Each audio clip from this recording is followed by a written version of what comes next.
Hey guys, so I'm recording a little interlude video right now in the From Pixels to Pictures series. I have done 10 of these videos and I am working on the next one, which is going to be House of the Dead.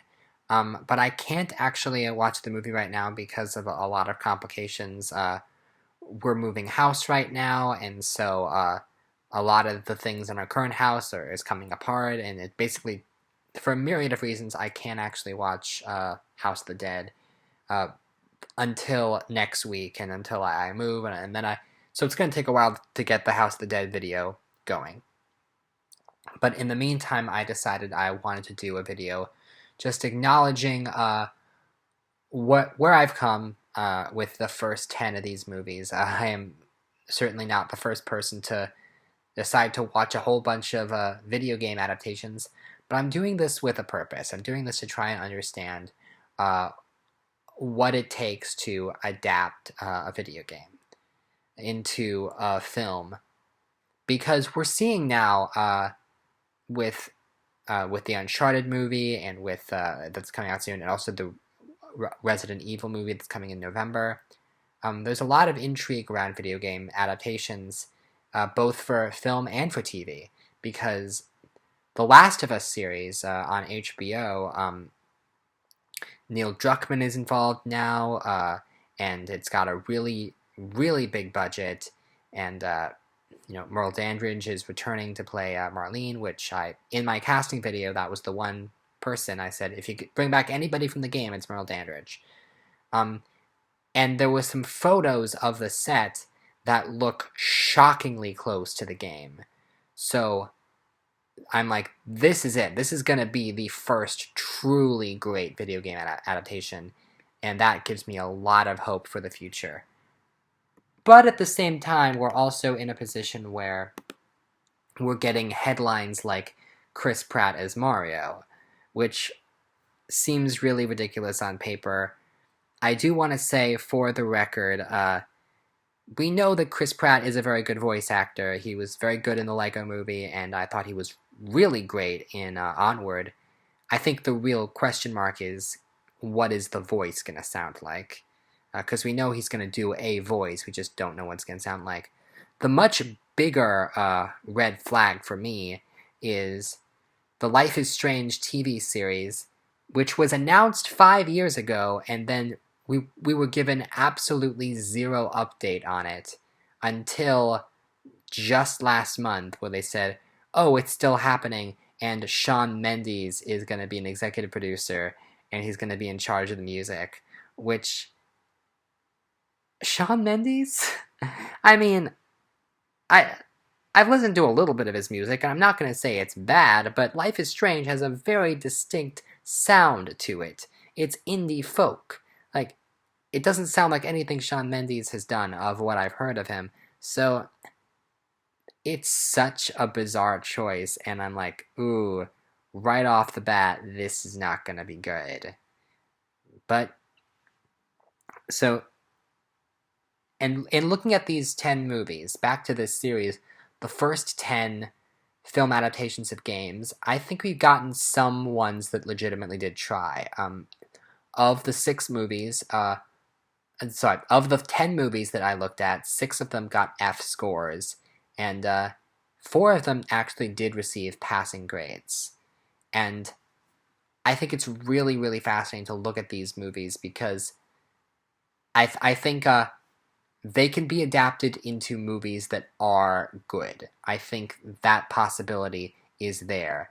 And right now, because I'm also playing a lot of video games as I'm preparing for this series, and that's a lot of fun too, to take a look at the history of video games through playing all of these classics. And I think as video games become more and more... I'm blanking on the right word, but complicated and ambitious in their storytelling, then there's room for a movie to come along and do something really, really great with it. And a lot of these movies just miss the mark. So my first 10 videos are there. to watch, I do just want to very quickly go through a rundown of these movies with a ranking. And this is not me ranking the films as films.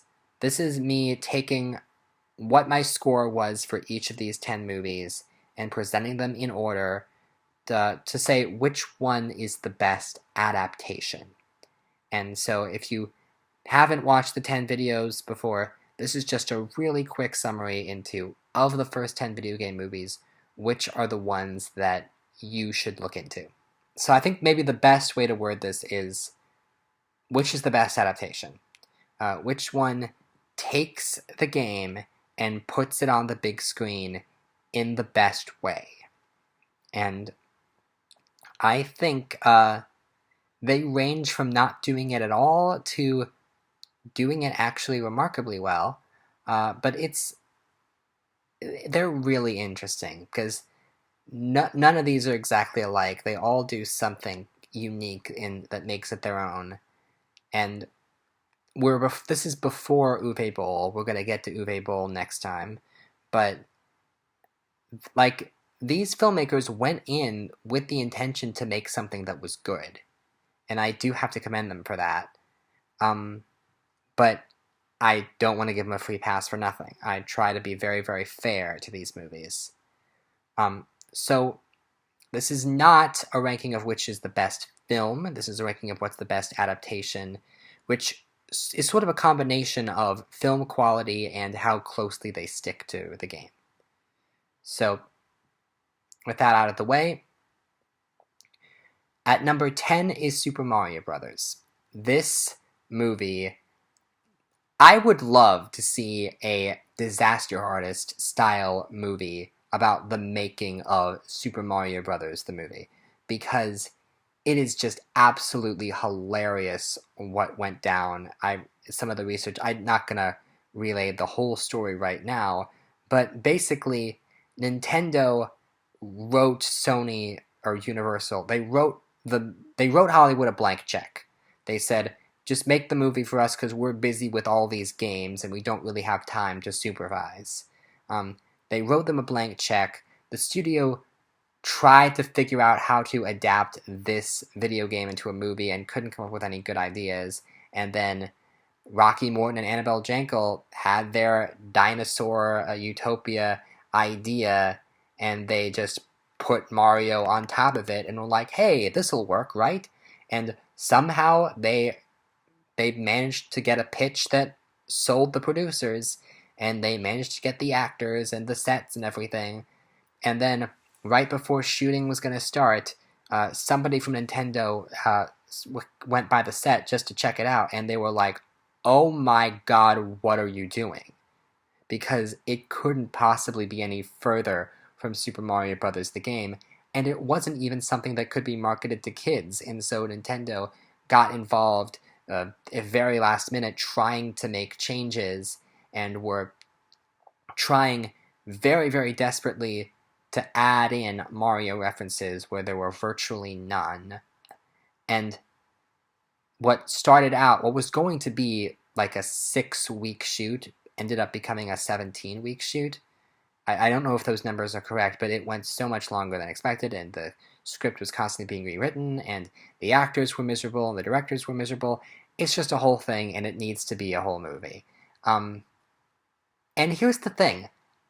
As a movie, this is not the worst movie on the list. I think there's stuff in this movie that's worth pointing out. I do kind of like some of the performances, and I think the world building, they put effort into this world building of this Dino Hatton world. It's not Super Mario Brothers, and the biggest problem is that it's trying to be Super Mario Brothers. This is a square peg that Nintendo is trying to force into a round hole by desperately chipping away on it, and it's just not gonna work. If you gave me the script and said, make this a better movie, then the first thing I would do would be eliminate any and all references to Super Mario Brothers and just make it its own dinosaur utopia, gritty sci-fi action movie. But if you gave me the script and said, make this a better Mario adaptation, I'd have to throw the script away and start completely from scratch. There was like nothing salvageable here. And I don't know how you would go about making a Mario movie, especially in that day and age where there was nothing to go off of. And I'm very curious how the Illumination movie with Chris Pratt is going to go. But it'd be hilarious if it was worse. And something tells me that's a possibility. But I'm going to try to be optimistic. So, with that out of the way, it's not the worst movie, but it is the worst adaptation because it's not Mario. And the Mario franchise is so popular that anybody, even if you don't play video games at all, if I say to you, Super Mario Brothers, you get an image in your head. You know what I'm talking about. And then I show you the movie, and you're like, that's not Super Mario Brothers. Like, it misses the mark in a way that's almost epic. And everyone talks about it. It's hilarious. I'm glad that this movie has gained something of a cult following and that people do like it in almost an ironic way. It's not the worst movie. It's just so obviously not Mario, and it wants to be Mario, but it was just never going to happen. I think I may have spoken too long for that one, so I'll try to keep the rest of these brief.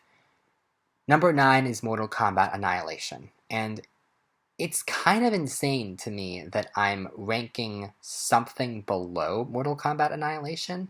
The reason I'm ranking it above Mario is because Mortal Kombat Annihilation actually is putting in some effort in the sense that it contains a lot of the characters from the game, and some amount of the lore. They made some of the lore up, but the characters, virtually every credited actor on IMDb is playing some character that pre-existed in the game, in the Mortal Kombat lore. And so that's pretty impressive, and there's a lot of characters that they squeeze in here, and a lot of the like production design, set design, story elements even, they do take some inspiration from the game, more inspiration than a number of these movies. And yet, none of it matters because the presentation is so bad. It is one of the great mysteries that I will never fully understand, and I don't know if any of us will ever fully understand, is where did the budget go? Because the budget was supposedly $30 million, and yet that is not what it looks like. This movie looks like it was made by a group of college kids over the course of a long weekend and then posted on YouTube.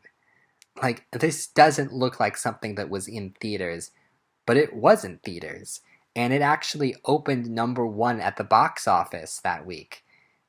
And here's the thing. If you or I want to watch this movie nowadays, we already know about the reputation. We know going in that it's epically bad.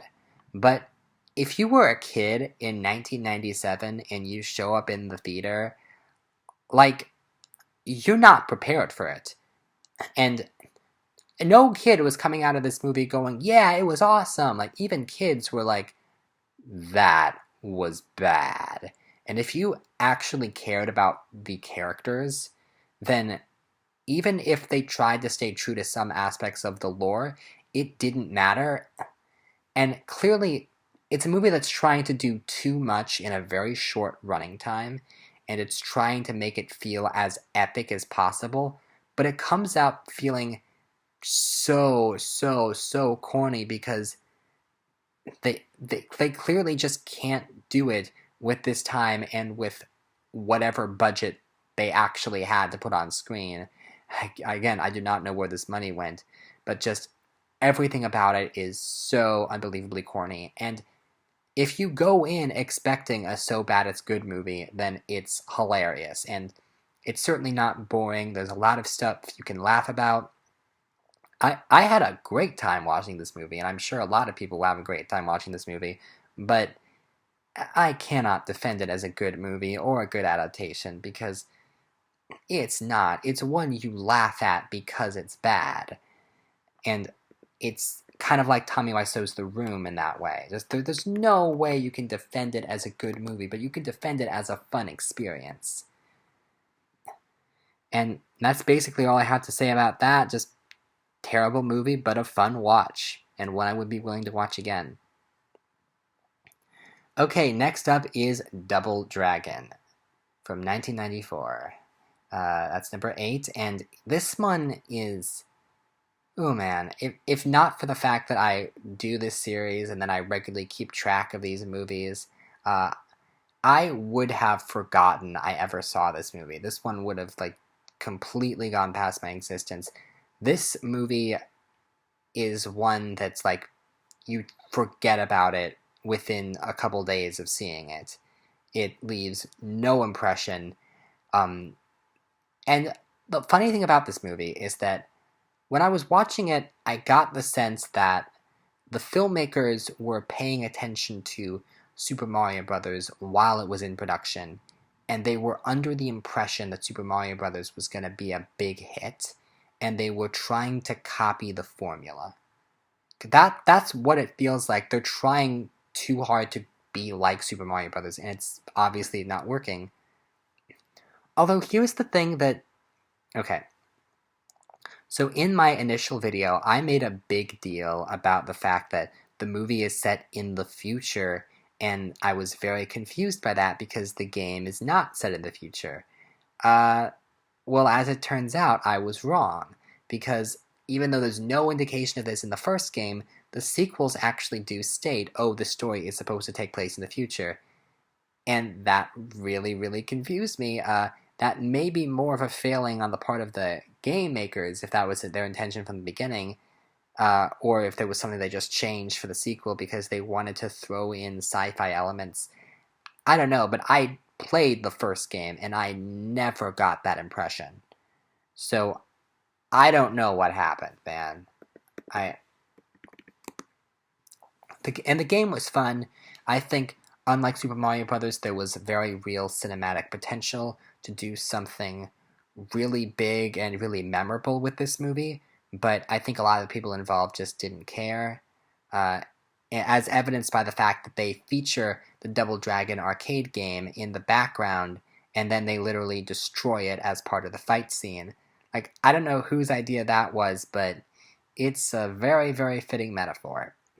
So, and I do want to say, as I pointed out in the review, Alyssa Milano's character and her relationship with her father was probably the most interesting aspects about the story, even if it was completely new to the movie. And yeah, that's it. Alyssa Milano, when Alyssa Milano is the best thing about your movie, maybe you don't have a great movie. Okay, so with that said, number 7 is Resident Evil, and oh boy, this one, I am not looking forward to the sequels, man. Why did this one get so many sequels? As I pointed out in the video, I think it's ironic that this movie came out the same weekend as Ice Age, another movie that's not very good, but somehow managed to get 1 million sequels. There was a special curse on that weekend, I guess. But, okay, so here's the thing.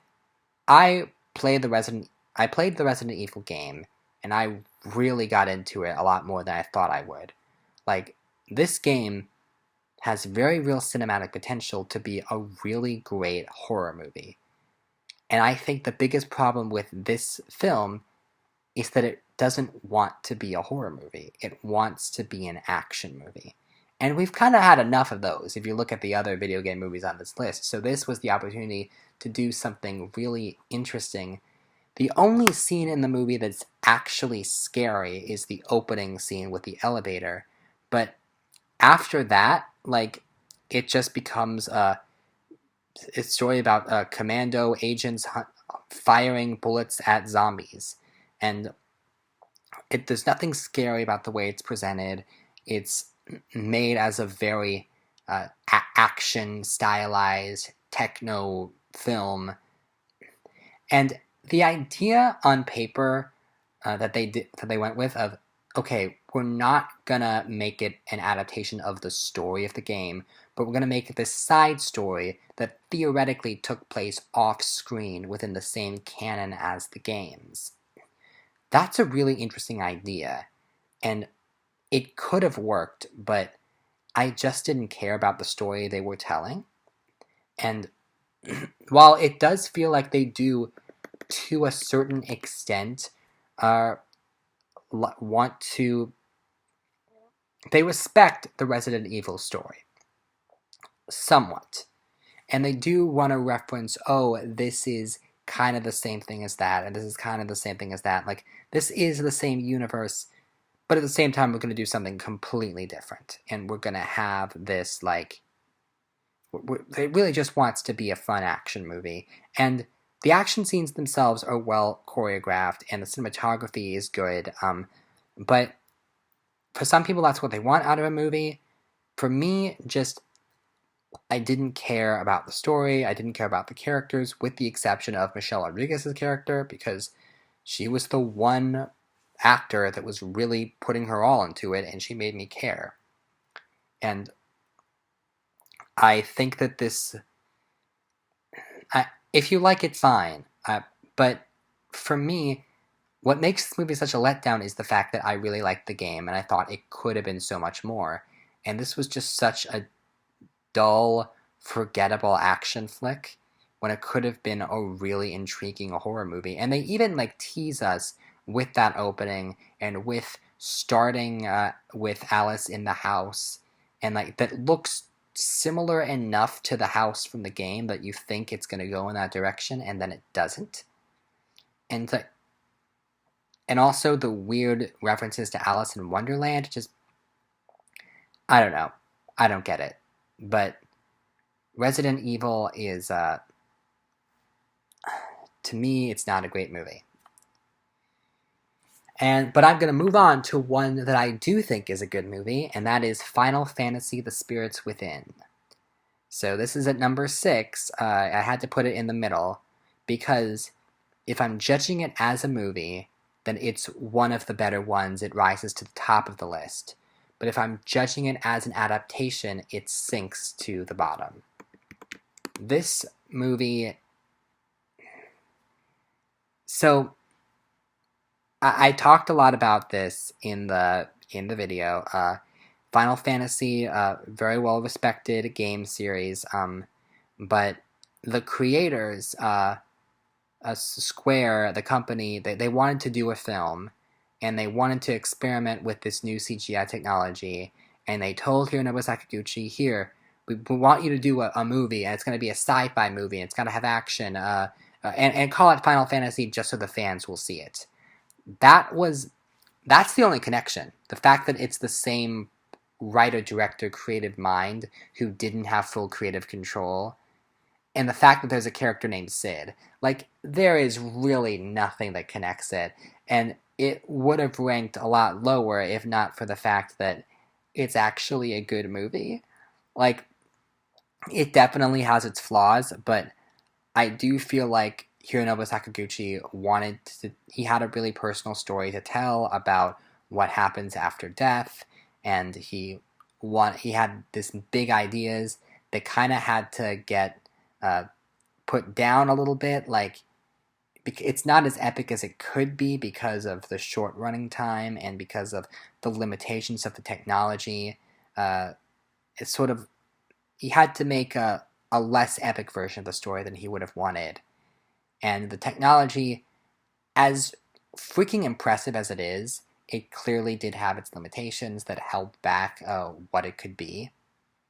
And so, I do think there's a lot of good aspects to this movie, and I would actually recommend it, but most people, as I say in the video, if it wasn't called Final Fantasy, most people would never make the connection, because there's no fantasy in the title. There's no fantasy in the movie.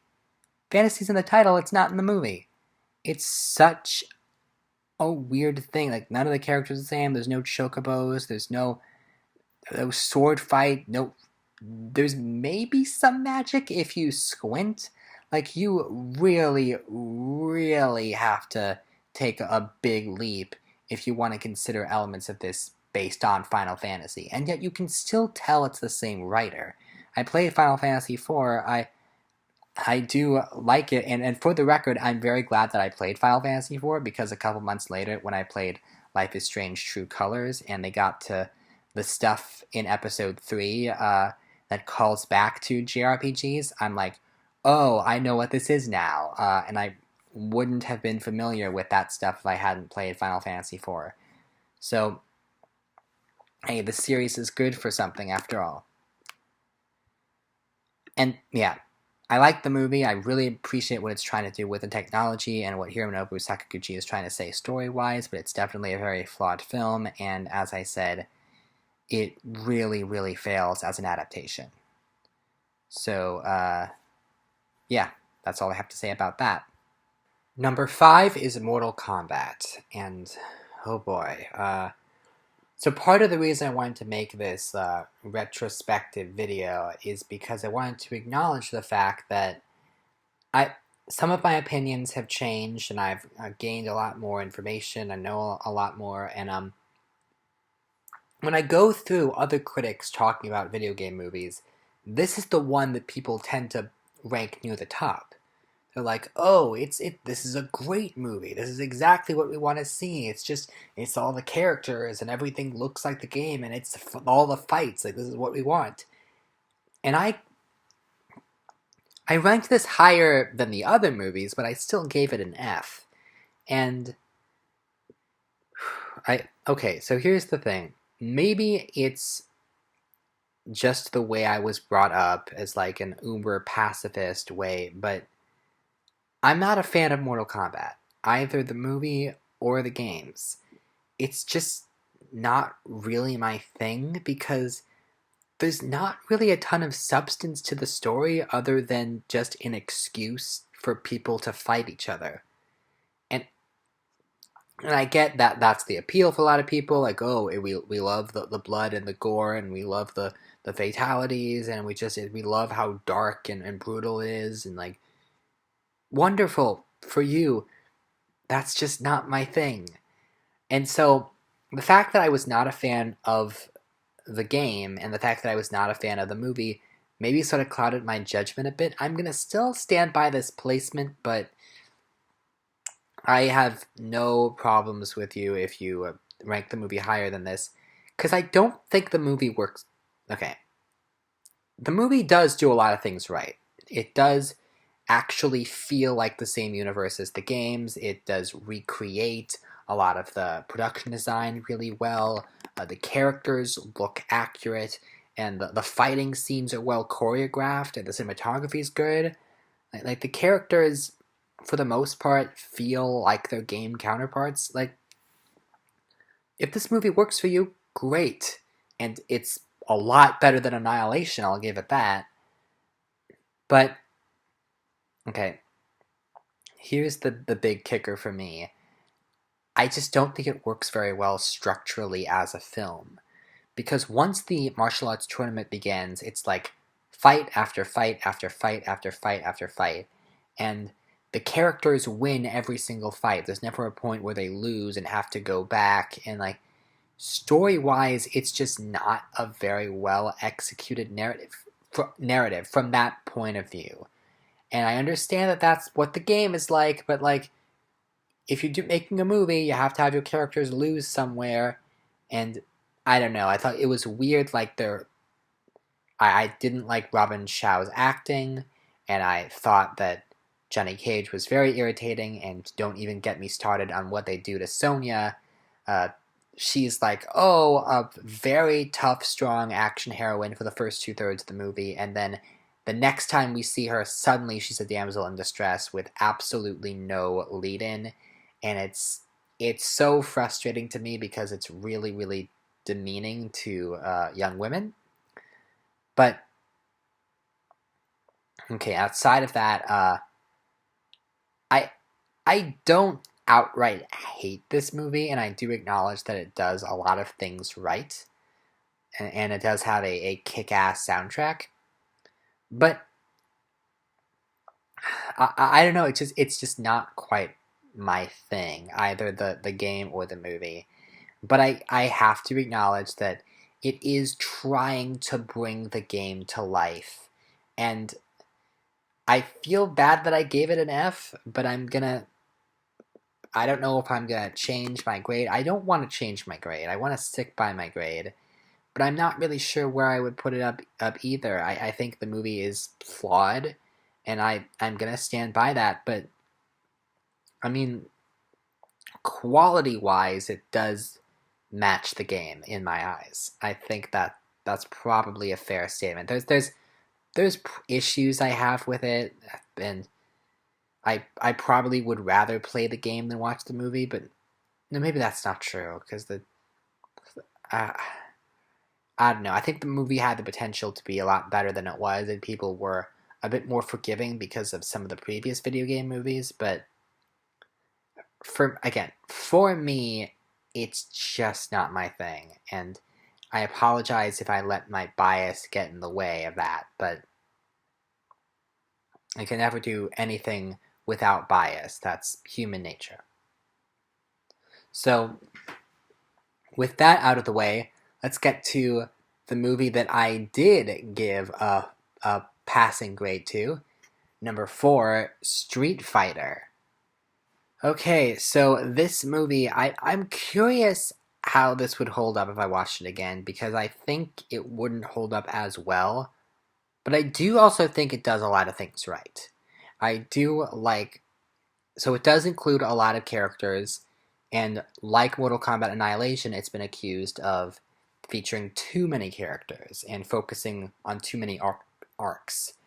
But I think it does it better than Annihilation did. It's not as on the same level as something like Infinity War, but it's trying to do a similar type of thing, and I did buy into it well enough. I thought the editing was terrible, and I thought Jean-Claude Van Damme did not have the acting chops to carry to really make me care about that character. And also, like, the only attribute about that character that matters in the game is that he's American, and you went with Jean-Claude Van Damme. But okay, but here's the thing: the problems with Jean-Claude Van Damme in that role are more than made up for with Raul Julia as M. Bison. Maybe one of the best performances, maybe the best performance that I've seen in any film thus far, and if I rewatched it, it would be entirely for him. This is a man who had produced some legendary pieces of acting over the course of his career, and he knew that his time was coming up, so he put it all into this performance, and it's hammy, but in the best possible way, and he is taking it seriously. And I saw some reviews being like, "Oh, I didn't want to see Guile beating him up because he's beating up an old man with cancer," and I'm like, "No, but he makes it work." Raul Julia sells that this character has that this character is strong, that this character can beat you up, and he sells the menace, which is not easy to do, but it works. And of course, there's that line that I sort of neglected to mention, but when Chun-Li finds him and tells him this whole story about, like, my family was slaughtered because of this thing that your men did, and since then I have vowed revenge, and he's like, I don't remember that. To you, the day Bison's men graced your village was the most important day of your life, but for me, it was Tuesday. Like, I had heard that line, but for me it was Tuesday, because that's on TV tropes.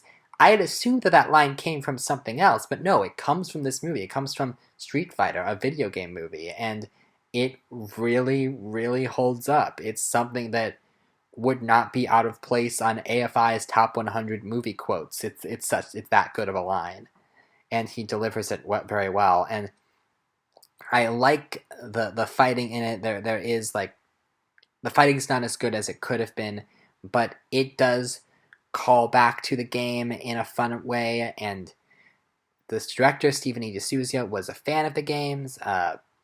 He's I I like this movie, and maybe it's more of a guilty pleasure than anything else. I can acknowledge that it has its problems, but I had more fun with this than Mortal Kombat, and maybe that's just a personal preference of mine, but I think this movie does a lot of things right, and and I had fun watching it. Maybe I'll rewatch it soon. Maybe I'll rewatch a bunch of these soon, just to see how well they hold up. But for now, I like Street Fighter, and I can.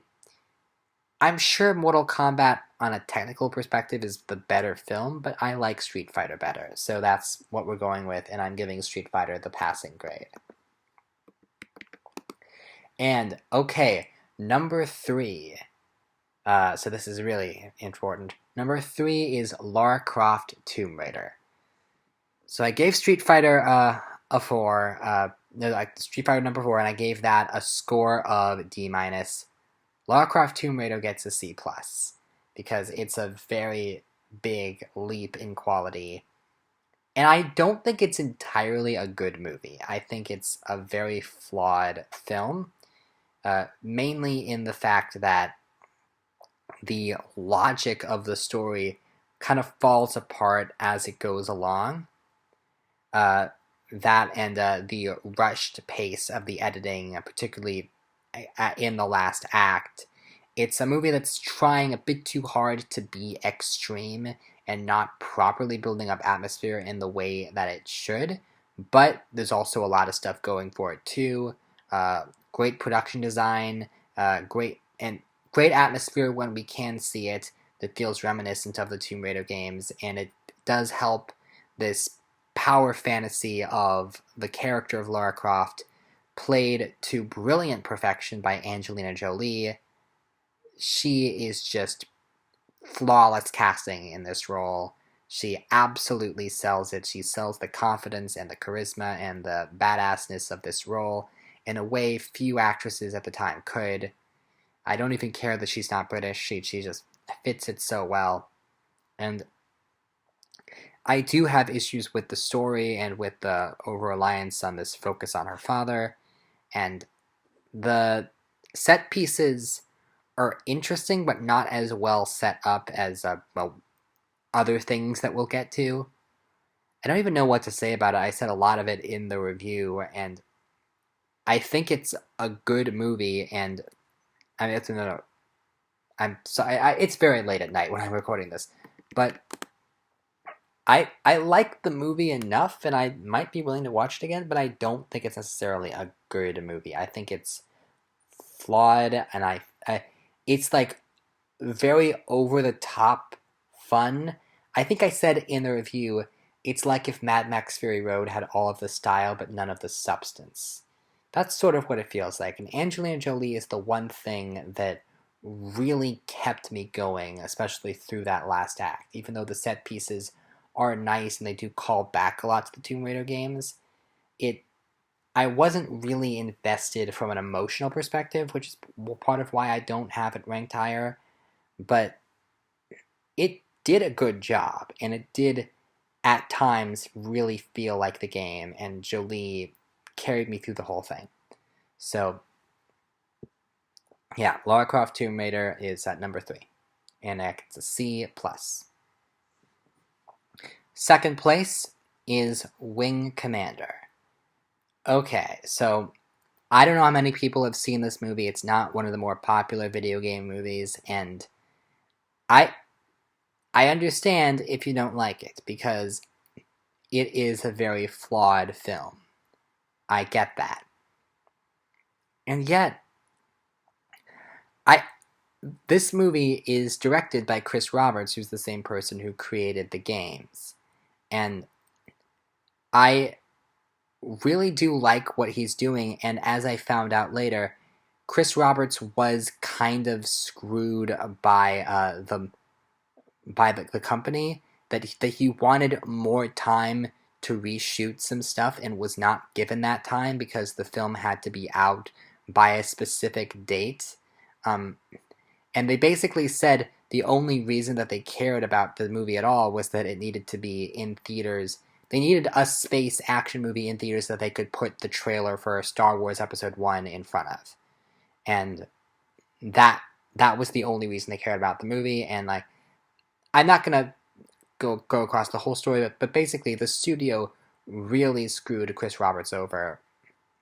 And I think he's not exactly you can tell that he's an inexperienced film director by the cinematography and by the way he directs the actors sometimes. And the script has some good elements to it, but it doesn't fully come together as a whole, largely because of the stuff about the pilgrims.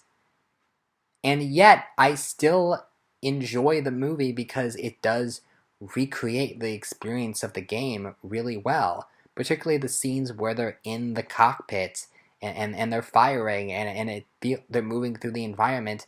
They do a good job of making it feel like the flight scenes in the game.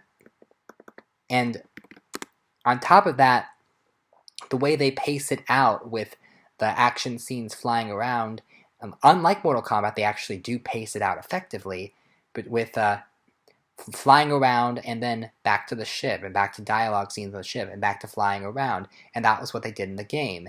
And I really liked the game and how the game tried to be cinematic in the way it presented its narrative. And the characters, the fact that the characters, like in the game, the character of Maniac was always a cautionary tale for what not to do. And other characters like are your commanders, and they tell you what you should be doing, or they guide you, do this, no, do that. They had a little bit of personality, and I like how that was accomplished in the film. Angel was not really anything like her video game counterpart, but I thought she was interesting. The person who stole the show for me is someone who didn't even get their own billing.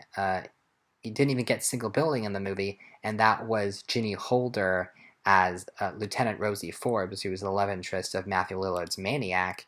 And I legitimately cared about that character and got legitimately upset by her death. And to the point where I'm like, why hasn't this actress done more stuff? She's actually a solid actress. And I don't usually say that when watching a video game movie. And the big thing that sold it for me is the production design and the way they brought this ship and the world of space to life in a way that felt just like the game. And it was Peter Lamont who did Titanic, who won the Oscar for Titanic, and also did Aliens. Like, the production design is just so freaking good, and it really does feel like you've stepped inside the game. And that's what it should feel like. And so, yeah, I will acknowledge that this movie has issues with its story, but in terms of the experience, it really does recreate the game really, really well. And I'm not going to defend it as a great movie. I think the story is the thing that holds it back, which is why it's number 2. And that's why number 1 is Lara Croft Tomb Raider: The Cradle of Life. This movie, I hear people praise the first movie more, but this movie to me is the superior film. And I think that's because it's taking itself a little bit more seriously than the first one did. Some would say too seriously.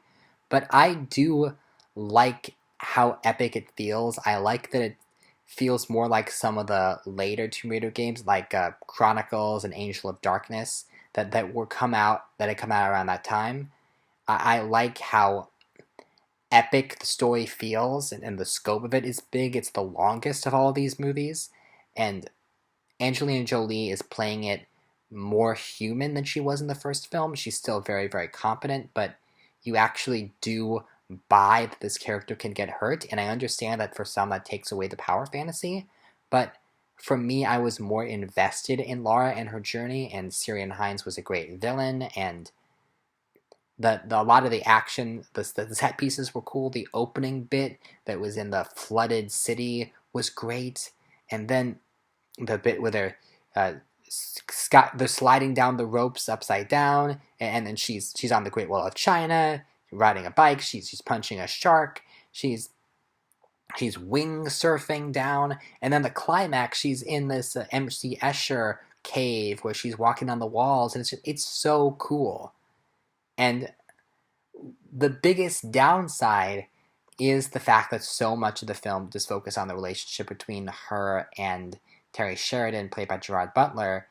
The fact that Lara has a love interest and that so much of the movie is focused on this love story that is saved, I think, by the fact that Gerard Butler is putting his all into this character, and also that ending, and the fact that it's actually a really gripping scene.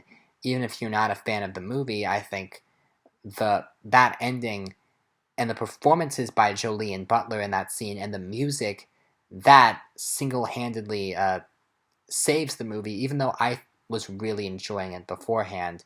I like the dialogue. I like the witty banter between Lara and Terry. I like the color palette. I like the cinematography.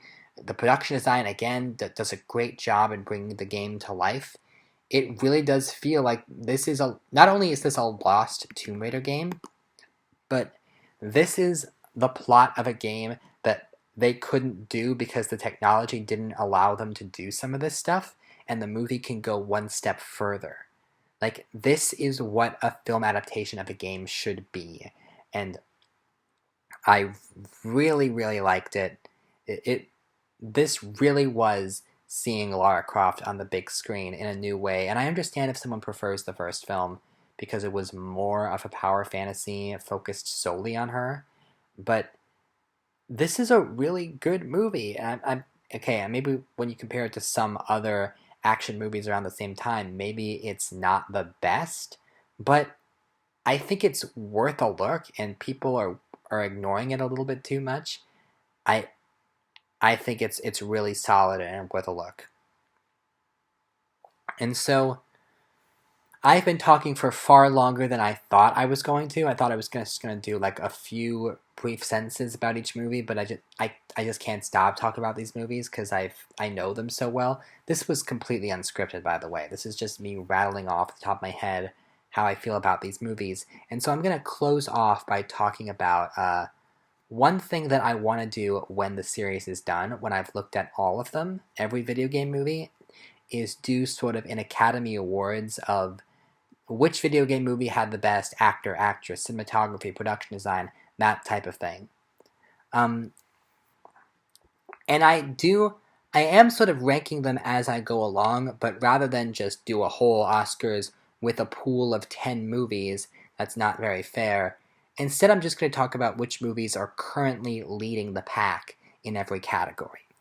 Alright, so that makes sense? So, first of all, Final Fantasy The Spirits Within is the only animated film, so that's obviously winning animated feature right now. Sound editing and sound mixing, a lot of these had really good sound in both, but I currently have Final Fantasy ahead in both because I really do like what they did with its soundscape. And I also have Final Fantasy an original song for The Dream Within, which is a really good song that should get replayed more often. It's sweet and it's kind of haunting in a way. It's a good song. Original score, however, I have Lara Croft Tomb Raider: The Cradle of Life. Alan Silvestri does a great job in making that movie feel epic. And again, that final scene between Lara and Terry, that's what it's for. That's what it's for. Visual effects, I don't know if it could be anything other than Final Fantasy because of the technology they had to invent for that movie, and the fact that so much of that technology, not only does it still hold up, but it ended up being used on bigger and better projects because they made so many big advancements technologically. So Final Fantasy Spirits Within has to win visual effects, and probably is going to contend against other movies that came out later. So that's going to be really interesting. Makeup, I have to say Resident Evil. Not the.